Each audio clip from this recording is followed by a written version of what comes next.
Hello friends, welcome to knowledge Bharti. Jeff Keller का बचपन का सपना था कि बड़े होकर वो एक लॉयर बने।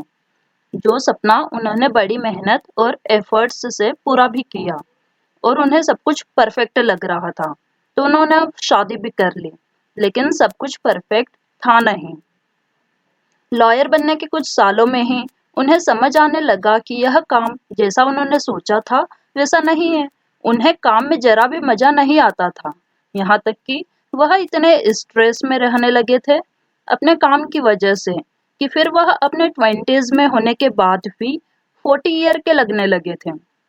उनकी तबीयत भी खराब रहने लगी थी, जिसके लिए उन्होंने कई टेस्ट करवाए, बट रिपोर्ट्स हमेशा नॉर्मल ही आती थी। वह बहुत फ्रस्ट्रेटेड, डिप्रेस्ड और अनहैप्पी रहने लगे थे अपनी लाइफ से। ऐसे ही एक रात में जब उन्हें नींद नहीं आ रही थी, तब उन्होंने टीवी पर एक एड देखा।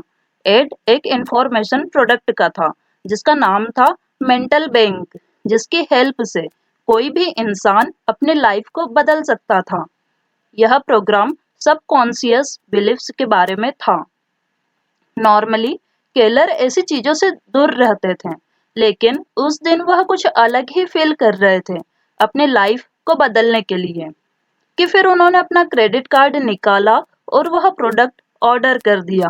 कुछ दिन बाद जब इस प्रोडक्ट की सीडी आई, तब केलर ने पूरे मन से उसमें बताई गई बातों को सीखा, जिससे उन्होंने बहुत कुछ पावरफुल बातें जानी, जिन बातों ने सच में उनमें बदलाव लाए।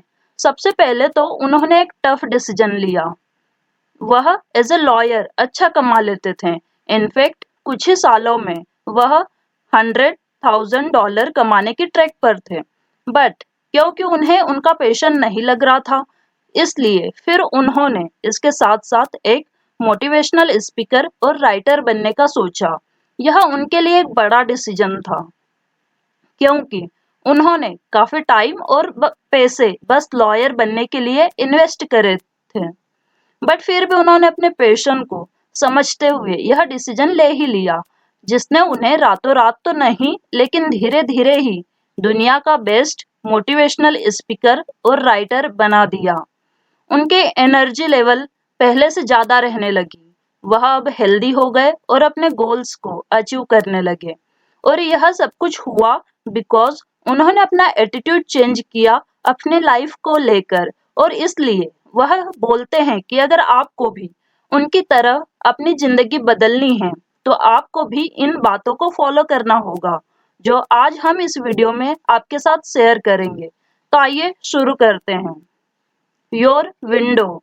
घर के बाहर कितनी अच्छी सीनरी हो, बट आप जिस खिड़की से देख रहे हैं बाहर, अगर उसमें कचरा लगा हो तो आपको अच्छा नजारा भी खराब दिखने लगेगा। हर इंसान अपने आसपास की दुनिया को एक विंडो से, एक एटीट्यूड से देखता है। अगर उसका एटीट्यूड यानी कि विंडो साफ नहीं है, तो उसे दुनिया भी खराब ही दिखेगी। लेकिन उसका एटीट्यूड अगर अच्छा होगा, तो उसको बाहर की दुनिया भी अच्छी और सुंदर लगने लगेगी। इसलिए यह जरूरी है कि हम अपने विंडो को हमेशा क्लीन रखें। देखो, वैसे तो हर इंसान जब पैदा होता है तो उसका एक एटीट्यूड विंडो हमेशा ही क्लीन रहता है, बट धीरे धीरे वह गंदा होने लगता है कई कारणों की वजह से। फॉर एग्जाम्पल, एक छोटा बच्चा जब चलना सीख रहा होता है, जब वह लड़खड़ाता है, गिरता है, तो वह क्या करता है? जो नहीं करता वह बच्चा, वो हम जानते हैं। वह यह नहीं सोचता कि मेरे पैर ही नाजुक हैं, या यह जमीन पर रखा कारपेट ही खराब है जो मुझे बार बार गिरा रहा है। वह बच्चा अपने माँ बाप की तरफ उंगली पे नहीं उठाता कि वह लोग उसे अच्छे से चलना नहीं सिखा रहे हैं। नहीं, इनफैक्ट वह मुस्कुराता है और फिर से खड़े होकर चलने की कोशिश करता है, फिर गिरता है, फिर उठता है, और ऐसे ही करते करते फाइनली एक दिन वह चलने लगता है। और यह सब हो पाता है उसके एटीट्यूड विंडो के कारण, जिससे वह दुनिया को देखता है, और वह विंडो जो कि साफ है। बट जैसे जैसे वह बड़ा होने लगता है, उसके पेरेंट्स और टीचर्स का क्रिटिसिज्म, दूसरों का उसकी बुराई करना, उस पर हंसना, रिजेक्शंस और डाउट्स और डिसअपॉइंटमेंट्स, यह सब उसके विंडो को गंदा करने लगते हैं, जिसकी वजह से उसका एटीट्यूड भी वीक हो जाता है और फिर वह अपने लाइफ को पूरी तरीके से कभी नहीं जी पाता। इसलिए सबसे पहले आप अपने विंडो को साफ करो और हाँ, दूसरों का आपको एनकरेज करना और मोटिवेट करना, यह सब उस विंडो को टेम्पररी साफ कर देते हैं। बट परमानेंटली एटीट्यूड विंडो को साफ रखने के लिए यह जरूरी है कि आप अपना एटीट्यूड ग्रेट बनाएं। यह सच है कि यह बात बोलने में जितनी सरल है, उतनी करने में नहीं, और इसके लिए राइटर ने इस बुक में 11 लेसन बताए हैं, जिसकी मदद से आप अपना एटीट्यूड ग्रेट बना सकते हैं। तो lesson number 1, you are a magnet. आपके हिसाब से what is the key to success? क्यों कुछ ही लोग सफल होते हैं और ज्यादातर नहीं? अर्ल नाइटिंगेल, जो कि एक सक्सेसफुल राइटर और स्पीकर थे, उन्होंने अपने एक फेमस प्रोग्राम में द स्ट्रेंजेस्ट सीक्रेट में बताया था कि सक्सेस के सीक्रेट को हम बस 6 वर्ड्स में डिफाइन कर सकते हैं, और यह 6 वर्ड्स सक्सेस के लिए ही नहीं बल्कि फेल्योर के लिए भी सेम हैं। तो क्या आप जानना चाहोगे कि वह 6 वर्ड्स क्या हैं? वह 6 वर्ड्स हैं: we become what we think about. We become what we think about, हम वह बनते हैं जैसा हम सोचते हैं। और यह डायरेक्टली रिलेटेड है लॉ ऑफ डोमिनेंट थॉट्स से, जो बोलता है कि आपके डोमिनेंट थॉट्स आपकी लाइफ के मैक्सिमम रिजल्ट को मैक्सिमम टाइम डिफाइन करते हैं। फॉर एग्जाम्पल, 1970-80 में लोग रियल एस्टेट में बहुत पैसा कमा रहे थे। तब राइटर ने भी सोचा कि काश वह भी इसकी मदद से पैसा कमा पाते, बट क्योंकि तब उनके डोमिनेंट थॉट्स यूजुअली डाउट्स और फियर के होते थे, इसलिए कभी भी उनकी हिम्मत ही नहीं हुई कि वह रियल एस्टेट में इन्वेस्टमेंट करें। बट फिर उन्होंने बुक्स, सेमिनार और प्रोग्राम्स की हेल्प से अपने डोमिनेंट थॉट्स को पॉजिटिव और स्ट्रॉन्ग और रिच बनाया। इसके बाद उन्होंने अपने पहले साल में ही 2 इन्वेस्टमेंट होम्स को खरीदने का गोल रखा और उसे पूरा भी किया, जिसके बाद उन्होंने रियल एस्टेट से भी काफी पैसे कमाए। उन्होंने कमाए क्योंकि अब उनके डोमिनेंट थॉट्स पैसे कमाने के थे, ना कि पैसे बचाने के। इसलिए याद रखो, आप एक मैग्नेट की तरह हो, जो अपनी तरफ अट्रैक्ट करता है अपने थॉट्स थॉट्स की वजह से। मतलब अगर आप दिन में 1 मिनट ही पॉजिटिव सोचोगे और 10 घंटे नेगेटिव सोचते रहेंगे और यह मानोगे कि इसके आपको पॉजिटिव रिजल्ट मिलेंगे, तो यह बिल्कुल ऐसा है जैसे महीने में केवल एक बार हेल्दी खाना खाएंगे और बाकी टाइम जंक फूड खाकर एक्सपेक्ट करना कि आप हेल्दी रहेंगे, जो कभी नहीं होगा। Lesson number 2, commitment. राइटर के दोस्त ने एक कंपनी स्टार्ट करी थी जिसका नाम था अमेरिकन रॉयल आर्ट, जो एक आर्ट गैलरी थी, जिसे सक्सेसफुल बनाना ही जेरी का एक स्ट्रॉन्ग कमिटमेंट था। इसलिए उन्होंने दूसरे स्टूडियोज के साथ डील करी। वह जानते थे कि इतने से कुछ नहीं होगा और उन्हें डिज्नी के साथ भी डील करनी ही होगी। डिज्नी उस टाइम पर भी काफी बड़ा नाम था, जो छोटे लोगों के साथ काम नहीं करती थी। इसलिए जेरी के बहुत ट्राई करने के बाद भी कुछ नहीं हो पा रहा था। इनफैक्ट जेरी ने लगातार 3 साल लेटर पे लेटर लिखे डिज्नी को, जिसके बाद भी उन्हें हमेशा रिजेक्ट ही किया गया। अब मैक्सिमम लोग अगर सच कहें तो उसका आधा भी नहीं करते, बट जेरी का एटीट्यूड ऐसा नहीं था। अब उनकी इसी क्विट ना करने की जीत को देखकर एक दिन गुस्सा होकर डिज्नी के एक एग्जीक्यूटिव ने जेरी को बोल ही दिया, तुम कुछ भी कर लो, तुमको तो लाइसेंस नहीं मिलेगा।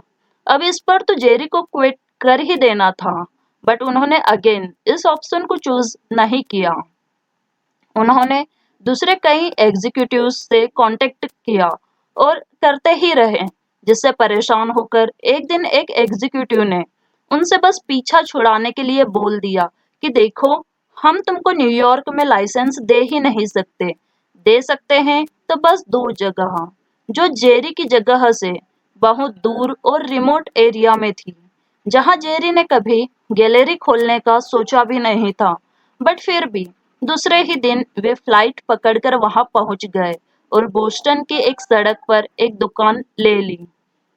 इसके बाद जब डिज्नी वालों को यह बात पता चली तो वह हंसने लगे। उन्होंने कहा, अगर तुम इतना करेज रखते हो कि दूसरे ही दिन ऐसी जगह पर जाकर दुकान ले सकते हो, तो फिर तो तुमको डिज्नी प्रोग्राम में रखना बनता ही है।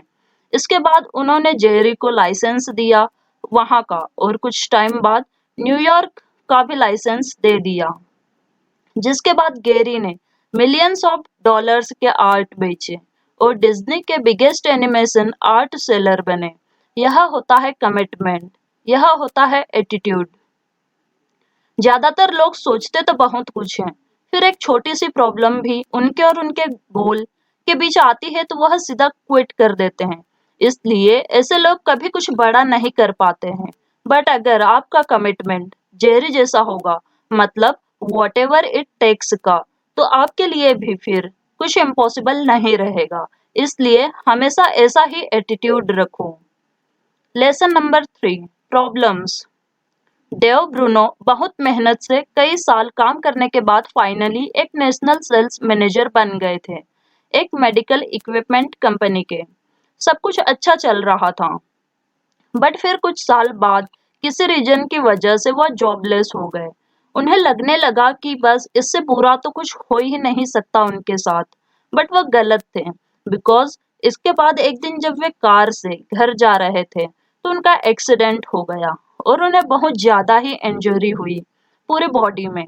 डॉक्टर्स को भी लगने लगा कि अब वे नहीं बच पाएंगे। उन्हें खुद भी लगा कि अब वह नहीं बचेंगे। बट चमत्कार ही समझो, वह बच गए। अब ऐसा होने के बाद उन्होंने अपने ऊपर तरस खाना बंद कर दिया, अपने एटीट्यूड को चेंज करा और यह सोचा कि यह सेकंड चांस था ऊपर वाले की ओर से उनके लिए। जिसके बाद वह सोचने लगे कि कैसे वह सब बेटर कर सकते हैं। उनका पहले एक शौक था मोटिवेशनल इंस्पिरेशनल कोट्स जमा करके उन्हें घर में अलग अलग जगह लगा कर रखना, ताकि उन्हें उनसे इंस्पिरेशन मिलती रहे।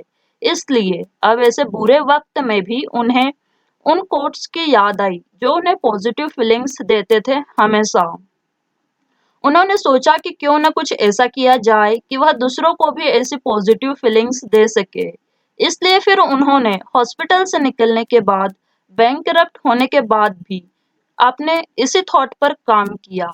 उन्होंने मार्केटिंग प्रिंटिंग का बिजनेस सीखा ताकि वह कोट्स को प्रिंट करके बेच सकें। अब टी शर्ट्स और दूसरी चीजों पर तो यह कॉमन था ही। एक दिन एक बैंक का एड देखने के बाद उन्हें एक आइडिया आया कि क्यों ना वो कोट्स को गोल्ड कार्ड्स पर लिख कर बेचे। जिसके बाद उन्होंने ऐसा ही किया। उन्होंने अपने कार्ड को नाम दिया सक्सेस गोल्ड कार्ड्स, जो बहुत ज्यादा हिट हुए।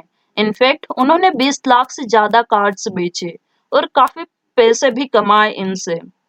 फ्रेंड्स, डेव ने अपने लाइफ की ट्रेजेडी को, प्रॉब्लम्स को अपॉर्चुनिटी में कन्वर्ट करा और उससे पैसे कमाए। वैसे ही आप भी अपना एटीट्यूड ऐसे बनाओ कि आप भी प्रॉब्लम्स में अपॉर्चुनिटी देख सकें।